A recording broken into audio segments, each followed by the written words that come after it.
الحمد لله رب العالمين وبه نستعين على أمور الدنيا والدين وصلى الله على نبينا وسيدنا محمد وعلى آله وصحبه أجمعين أما بعد. Kita panjatkan puja dan puji syukur kehadirat Allah Subhanahu wa taala. Pada kesempatan pagi menjelang siang yang berbahagia kali ini, kita masih kembali diberi kekuatan, kesehatan, hidayah serta taufik dari Allah Jalla wa Ala, sehingga kita bisa kembali menghadiri pengajian rutin Senin pagi di Masjid Manarul Ilmi di Komplek Pondok Pesantren Tunas Ilmu di Desa Kedung Buluh, Purbalingga ini.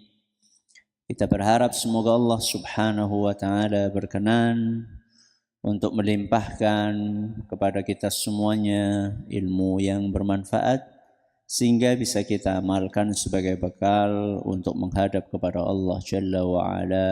Allahumma amin.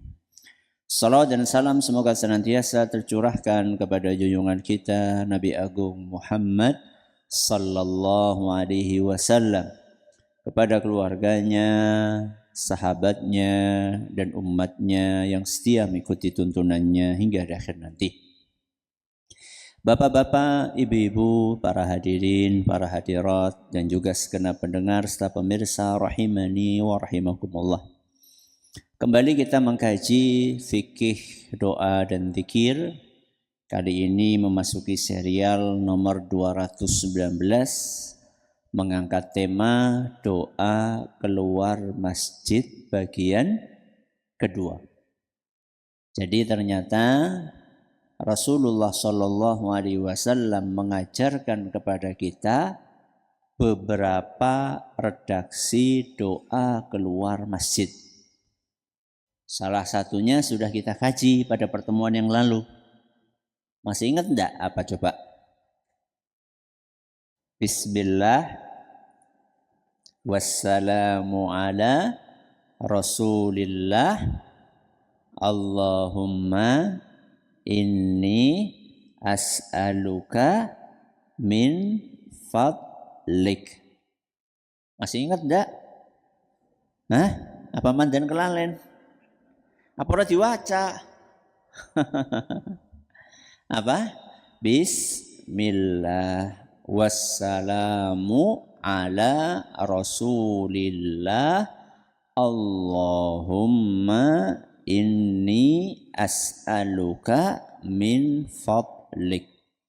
Hari ini kita akan membahas doa yang lain yang diajarkan oleh Nabi kita Muhammad sallallahu alaihi wasallam juga saat keluar masjid, yaitu doa yang berbunyi Allahumma simni minasyaitonir rajim. Sampun apal? Dereng? Ya. Apa doanya? Allahumma simni minasyaitonir rajim. Ayo bareng-bareng. 1, 2, 3. Allahumma simni minasyaitonir rajim. Ayo sendiri. 1, 2, 3.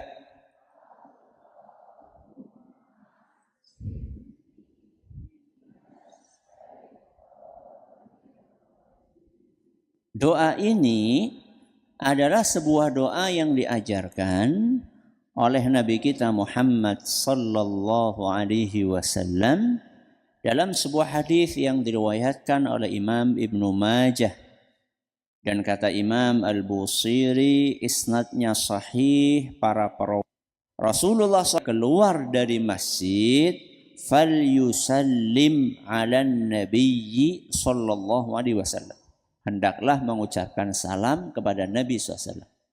Jadi sudah kita sampaikan ya, bismillah terus napa? wassalamu ala Rasulillah. Mengucapkan salam. Setelah itu apa kata Nabi SAW? Waliyaqul, lalu hendaklah dia mengucapkan Allahumma simni minasyaitanir rajim. Apa artinya Allahumma? Napa? Ya Allah, i'simni, yang terkutuk. Berarti inti dari doa ini kita minta perlindungan. Mintanya kepada siapa? Ya kepada Allah. Dari apa?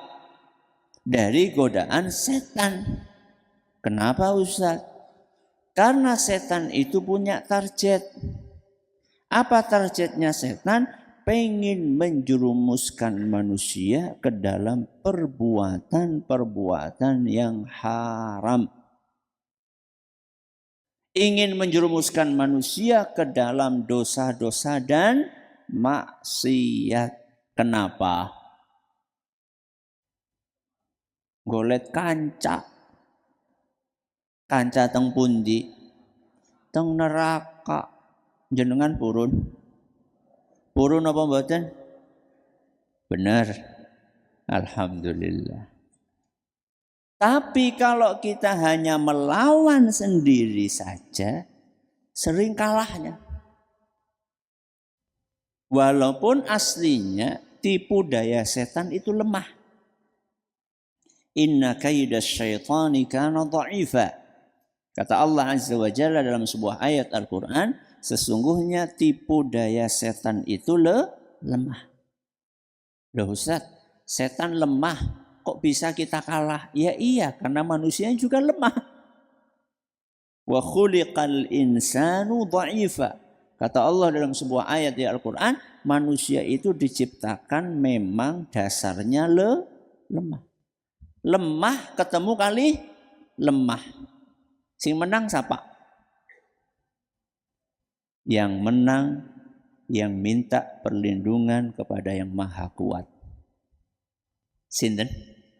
Allah.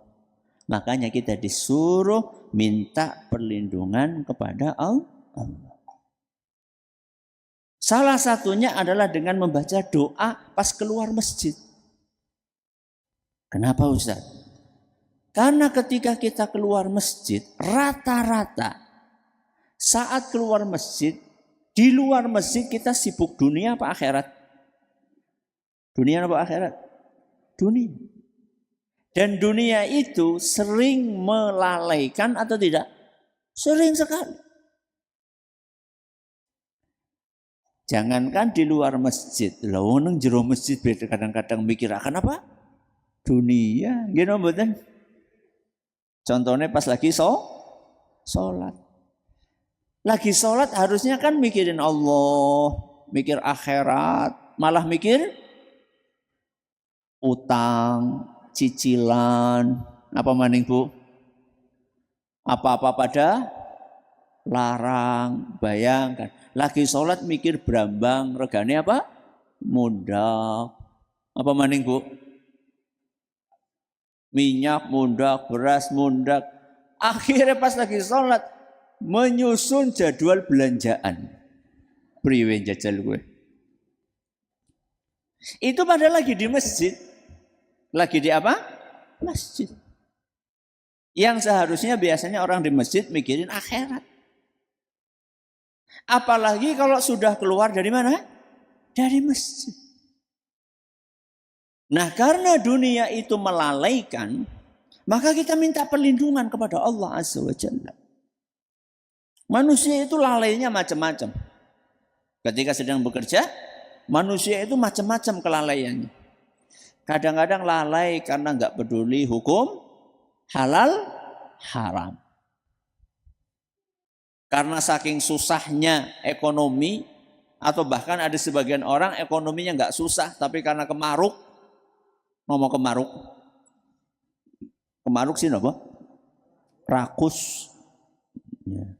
Akhirnya nggak peduli dengan hukum halal haram. Dinasehati lho Bu, ngendoki kuwi roli. Ngertos Bu ngendoki? Napa Bu ngendoki? Nganaki. Ngertos nganaki? Bungani. Ya. Panjenengan meminjamkan uang kepada tetangga 100.000. Terus jenengan minta kepada tetangga itu untuk mengembalikannya berapa? 110.000. Itu haram. Kenapa? Karena itu riba. Ketika ditegur loh Bu, itu kan ndak boleh. Lah wingi mbok wis mangkat ngaji, kok masih melakukan itu saja? Lah aja ngomong halal haram. Golek sing haram be, angel dadakan ngomong halal haram. Itu lalai. Lalai dari hukum Allah Subhanahu wa taala. Enggak peduli lagi halal haram. Nganti kadal ya diuntal. Enggak peduli lagi, subhanallah. Orang kalau sudah mikirin dunia sering lalai. Contohnya lalai enggak peduli halal haram. Atau lalainya itu karena terlalu sibuk bekerja sampai lupa waktu sholat. Nek lupa waktu makan sih yuk. Ya sih mending lah. Ini sampai lupa waktu apa? Sholat. Kalau lupa waktu makan paling yo kena apa Bu? Mah diobati, nek orang mari ya Bu mati. Nek mati ya rampung wis ora mah maning anak wong mati mah ya ora nana. Tapi kalau lupa waktu sholat setelah mati gimana? Repot, panjang repotnya. Allah Azza wa Jalla cerita obrolan antara penghuni surga dengan penghuni neraka. Jadi penghuni surga ngobrol sama sinten Bu? Penghuni neraka. Apa kata penghuni surga? Masalakakum fi sakar. Sampeyan gue pada mlebu neraka kenang apa sih? Masalakakum fi sakar. Kenapa kalian masuk ke dalam neraka? Apa jawaban para penghuni neraka? Qalu, mereka menjawab, lam naku minal musallin. Sebab pertama dulu ketika di dunia kami boten sholat. Apapun alasannya.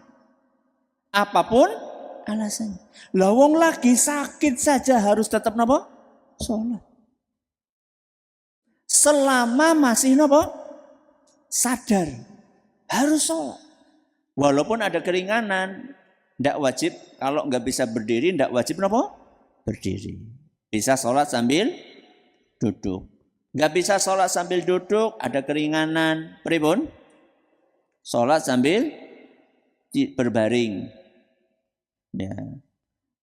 Susah untuk gerak-gerak, boleh sholat pakai isyarat. Pendek kata, orang lagi sakit parah pun, selama dia masih sadar, wajib sholat. Apalagi orang lagi sehat walafiat. Wong awaknya sehat, kok nggak sholat? Itu bagaimana? Alasannya macam-macam. Mesti bekerja,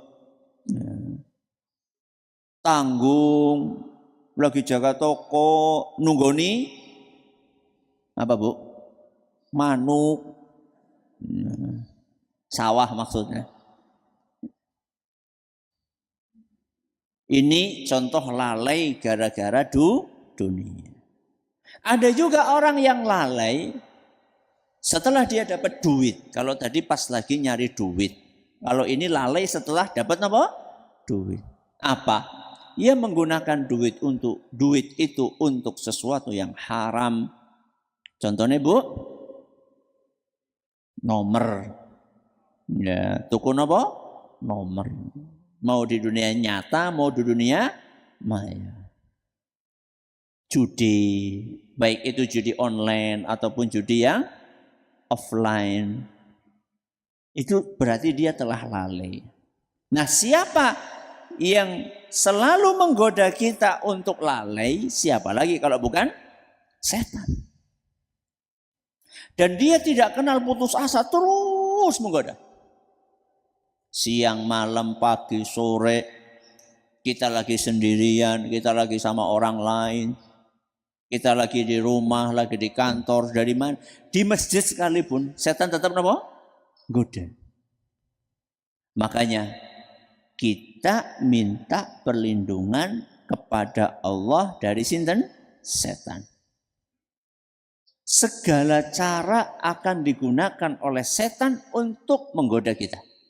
Mari kita baca sebuah hadis yang disampaikan oleh Nabi kita Muhammad sallallahu alaihi wasallam yang diriwayatkan oleh Imam Ahmad. Dan sanadnya kata Imam Ibnu Hajar Al-Asqalani hasan, dan kata Syekh Albani hadis ini sahih. Kata Nabi sallallahu alaihi wasallam, "Inna syaitana qa'ada libni Adam bi atruqihi." Setan itu selalu mengintai anak Adam di semua jalan. Mau itu jalan kebaikan atau jalan keburukan. Kalau kita mau melakukan kebaikan, maka setan akan menghalang-halangi. Kalau kita mau melakukan keburukan, maka setan akan menyemangati. Jadi apapun yang akan dilakukan manusia, kebaikan maupun keburukan, setan selalu ada. Contoh kayak jenengan mau berangkat ngaji, itu kebaikan atau keburukan? Kebaikan. Mesti baik anak godaannya. Selalu ada. Ngapa sih mangkat? Gue warang-warung ustadz orang mangkat. Ya. Akhirnya nggak jadi berangkat. Jadi mau ngaji sudah digoda. Itu kalau mau lakukan kebaikan. Kalau mau melakukan keburukan juga sama. Cuman bedanya setan itu bukan menghalangi, tapi malah nyemangati. Nonton EBK apa ora ya? Nonton. Wong mendem kok ditonton sih kepriwe. Aneh ya Bu ya. Karena wong mendem dia apa? Ditonton. Akhirnya ketularan mendem. Barang ketularan mendem golek dukun. Iki. Subhanallah, kurang kerjaan. Maka setan akan berada di semua jalan yang akan dilalui oleh manusia. Kemudian kata Nabi SAW, faqa'ada lahu bitariqil Islam. Ketika ada anak Adam pengen masuk Islam, maka setan akan menghalang-halangi. Apa kata setan? Atuslim wa tadharu dinaka wa dina abaika wa abai abika. Kamu mau masuk Islam, terus kamu tinggalkan agama bapakmu, agama kakekmu, agama nenek moyangmu. Ya. Dan ini banyak di zaman ini. Aja ngaji nganah, engko beda kayak bae mien. Itu godanya siapa? Setan. Ya. Itu godaannya setan. Coba kita lihat, yang kita pelajari itu ada landasannya dari ayat Al-Quran atau hadis Nabi SAW atau tidak. Selama itu ada landasannya, ikuti. Jangan mau kita diprovokasi sama sinten Bu? Setan. Gue beda kayak Mbah Mien. Loh, kalau yang diajarkan Mbah kita benar, ya kita ikuti. Kalau keliru ya kita tinggalkan.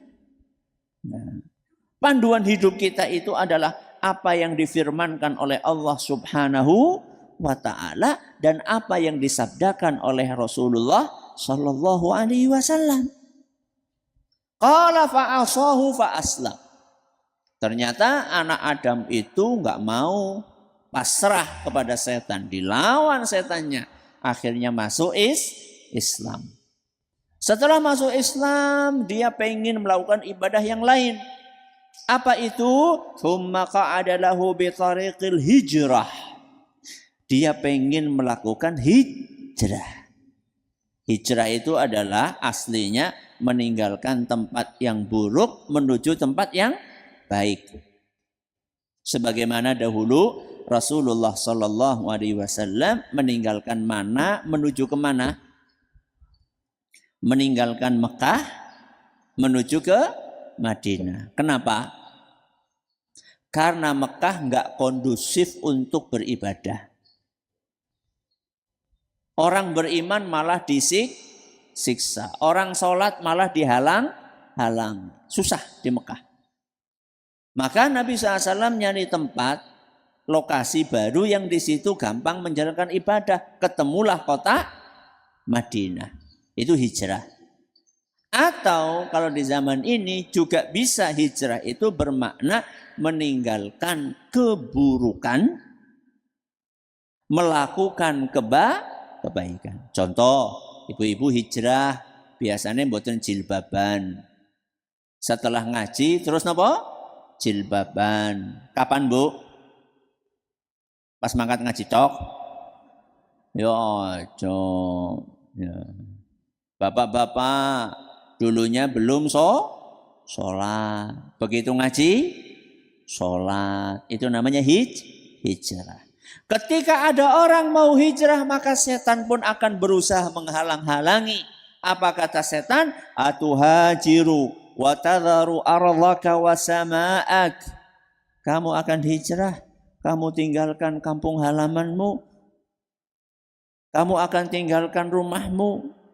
Seperti dahulu para sahabat itu ketika hijrah, itu ditinggalin semuanya itu.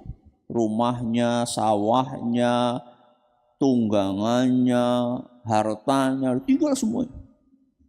Ada di antara mereka yang hijrah itu modalnya cuma baju yang dipakai. Itu tok.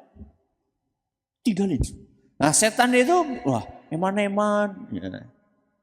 Wong sudah dapat pekerjaan yang gajinya lumayan, kok ditinggalkan alasannya itu pekerjaan di situ ada ribanya, eman-eman. Itu bisikannya siapa? Setan. Kemudian wa inna ma mathalul muhajiri kamathalil farasi fit tiwali. Orang yang hijrah itu seperti kuda yang diikat.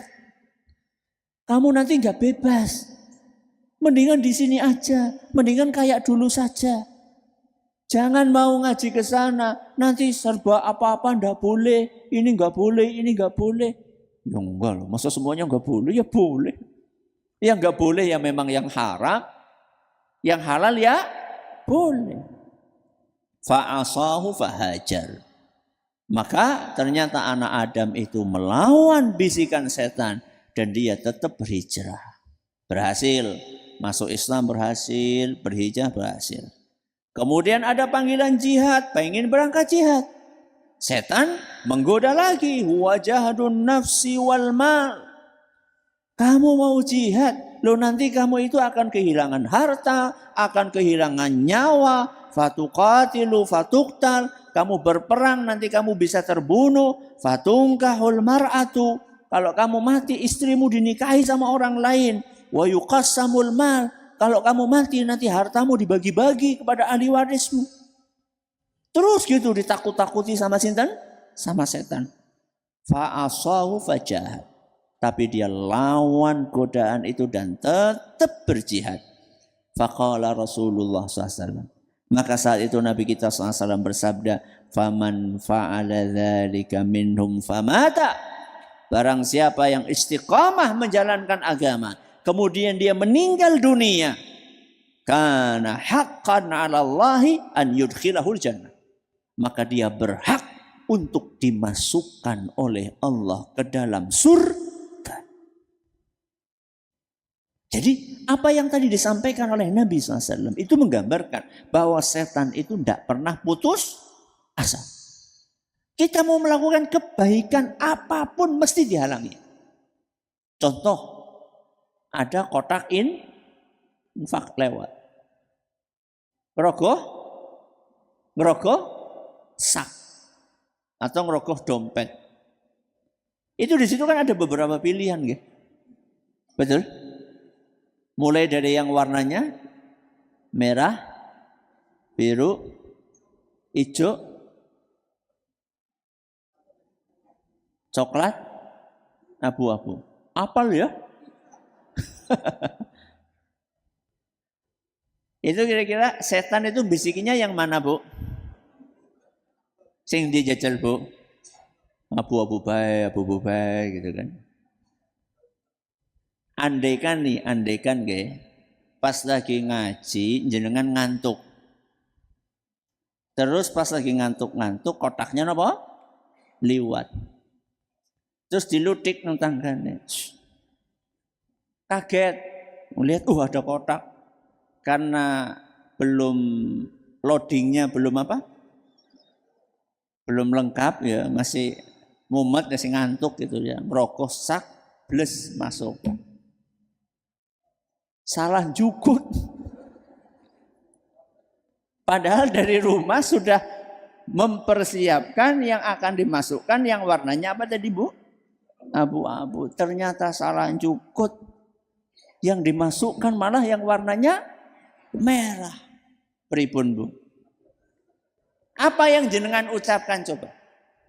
Alhamdulillah napa innalillah. Astagfirullah. Ngaten. Jadi apapun amal soleh yang akan kita kerjakan, setan pasti menggoda. Pasti menghalangi. Maka kuncinya apa?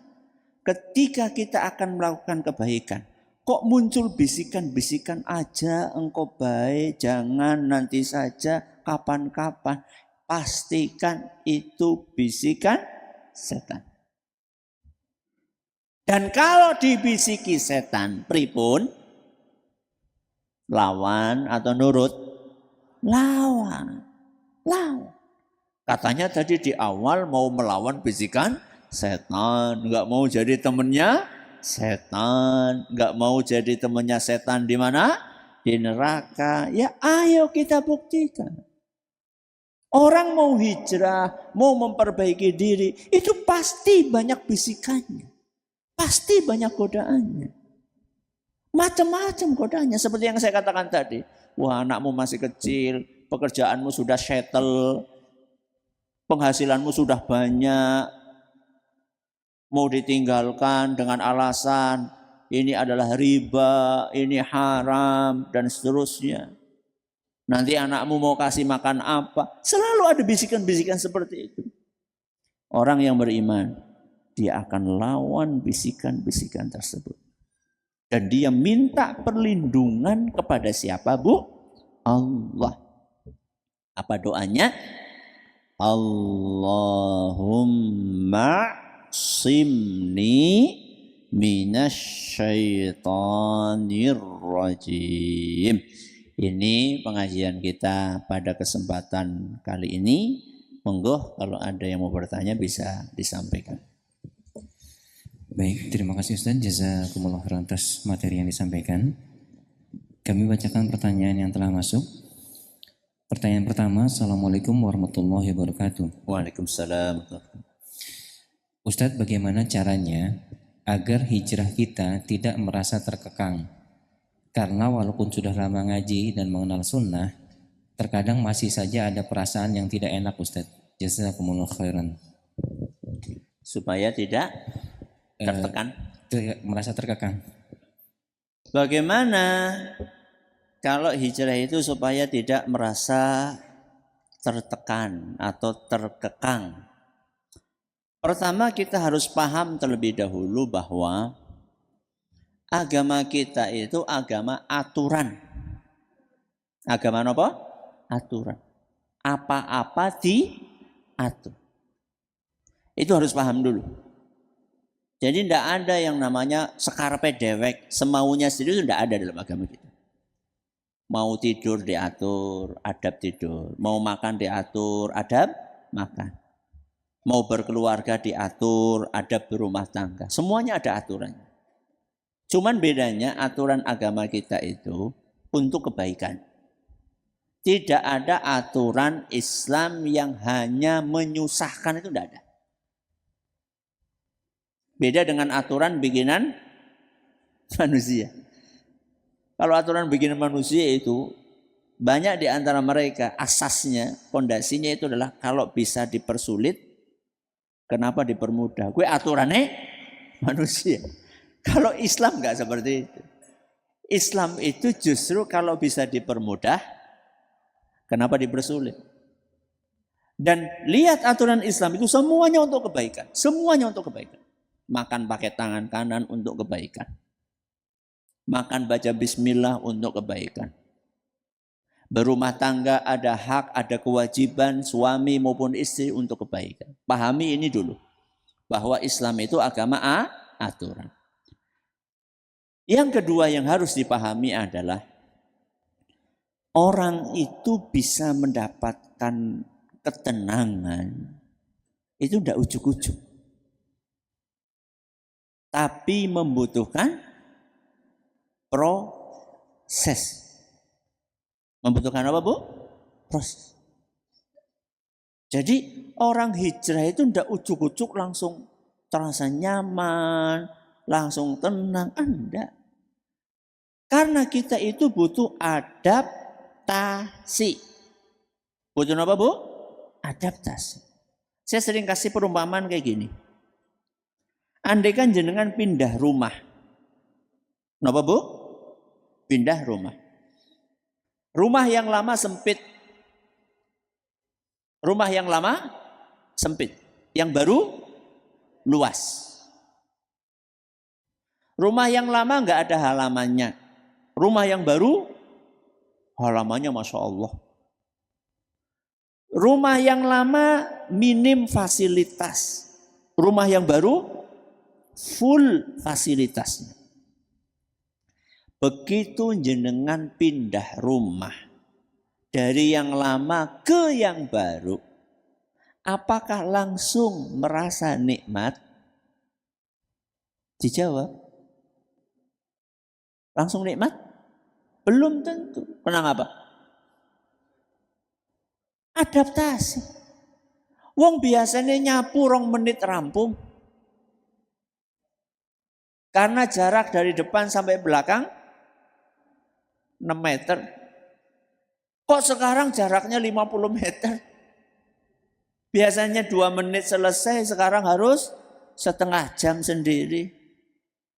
Masih capek habis mindah-mindah barang. Gak bisa langsung menikmati. Kira-kira ilustrasinya kayak gitu. Jadi orang itu bisa langsung, orang itu untuk menikmati sesuatu butuh proses. Maka jalanilah proses itu. Bayangkan ulama saja, ulama bukan levelnya kita, level di atas kita. Pernah ada di antara mereka yang mengatakan kayak gini. Jahadtu nafsi ala qiyamil layli 20 sanah. Saya berusaha keras supaya bisa sholat tahajud. Usaha keras saya itu saya jalani 20 tahun. Binten? 20. Jadi selama 20 tahun itu belum merasakan nikmatnya qiyamul lail. Wa taladzaztu biha 20 sanatan ukhra. Setelah 20 tahun saya berusaha keras, memaksa diri, maka 20 tahun berikutnya baru saya merasakan enaknya qiyamul lail. Berarti adaptasinya berapa tahun? 20 tahun. Udah ulama 20 tahun apa maning? Dewek. Oh, itu terserah Allah. Allah itu membagi-bagi rahmatnya kepada para manusia, terserah dia. Ada yang mungkin adaptasinya setahun, ada yang adaptasinya 6 bulan. Terserah Allah. Yang penting kita menjalani dengan baik. Nggih. Baik, terima kasih Ustaz, jazakumullah khairan. Pertanyaan berikutnya, keluar dari tema Ustaz. Ustaz sering mendengar orang mengamalkan bacaan sholawat untuk mendapatkan hal-hal duniawi seperti membeli tanah, rumah, atau materi lainnya.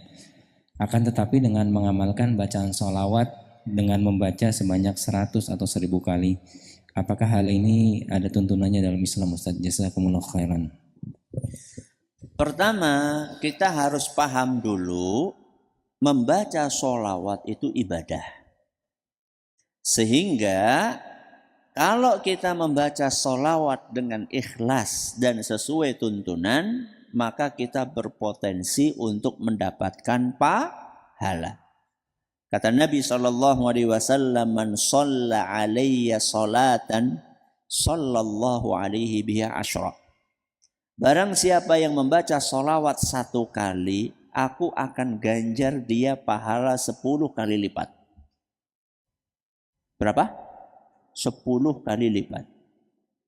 Sehingga kita membaca Allahumma sholli ala Muhammad wa ala ali Muhammad kama shallaita ala Ibrahim wa ala ali Ibrahim innaka Hamidum Majid sampai akhir, itu kita mendapatkan pahala pinten? 10. Seperti kita mendengar nama Rasulullah terus napa? Sallallahu alaihi wasallam. Itu dapat pahala pinten? 10. Ini yang harus dipahami dulu. Membaca sholawat itu ibadah. Apakah membaca sholawat akan memudahkan urusan-urusan duniawi yang tadi ditanyakan? Kalau dibaca sekian kali 100, 1000 dan seterusnya, saya belum tahu dalilnya. Maka bagi yang mengamalkan itu harus mendatangkan apa? Dalil. Ya, mana dalilnya? Mana tuntunannya? Agama kita agama aturan. Mana hadis yang mengatakan seperti itu? Mana ayat yang mengatakan seperti itu? Kalau ternyata ada, maka ayo kita duduk bareng, kita teliti bersama-sama. Apakah memang betul hadisnya ada? Kalau ada itu riwayat siapa? Kalau sudah ketemu riwayat siapa, hadisnya sahih atau tidak? Jadi itu sikap kita. Maka saya nasihati kepada saya pribadi dan kepada jamaah sekalian, siapapun yang menyodorkan kepada kita amalan, kita tanya dulu landasannya mana. Jenengan sudah terbiasa ngaji di sini, jenengan perhatikan nih ya. Selalu ada apa di atas? Dalil landasan. Jenengan perhatikan enggak? Ya. Jadi mau ngapa-ngapain harus ada landasannya yang jelas. Hadisnya riwayat siapa, sahih apa enggak, ayatnya surat apa, ayat berapa. Kalau enggak, ya enggak lah. Jangan. Kenapa? Karena waktu kita di dunia terbatas. Lawong yang jelas-jelas ada tuntunannya saja, masih banyak yang belum dilakoni. Kenapa nyari yang belum jelas? Begitu jawaban saya. Terima kasih atas perhatiannya. Mohon atas segala kekurangannya. Kita akhiri dengan doa kafaratul majlis. Subhanakallahumma bihamdika asyhadu an la ilaha illa anta astaghfiruka wa atubu ilaik. Assalamualaikum warahmatullahi wabarakatuh.